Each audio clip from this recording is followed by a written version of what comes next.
Are you here legally?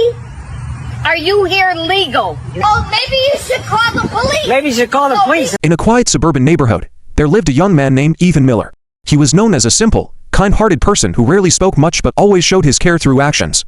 Every afternoon after work, Ethan would take his old lawnmower and help his neighbors by cutting the grass in their yards, especially those that had turned into thick weeds and overgrown bushes. He never asked for money. Seeing a clean yard and relieved neighbors was enough for him. One day, Ethan noticed an old house at the corner of the street. The yard was completely overgrown with tall grass and wild bushes. Without hesitation, he began trimming and cleaning the yard under the hot sun. Sweat ran down his face. His hands grew sore, but he kept working with quiet determination. Suddenly, a loud angry voice broke the silence. "Hey, who told you to do that?" A middle-aged woman rushed out of the house, her face red with anger.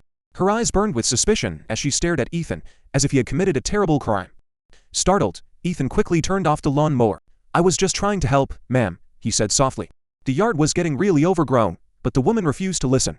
She yelled at him, accused him of interfering, and claimed he was pretending to be kind for attention. Neighbors peeked from their windows, whispering quietly. Ethan lowered his head, feeling embarrassed and hurt, yet he said nothing. With a heavy heart, Ethan packed up his tools and walked away in silence.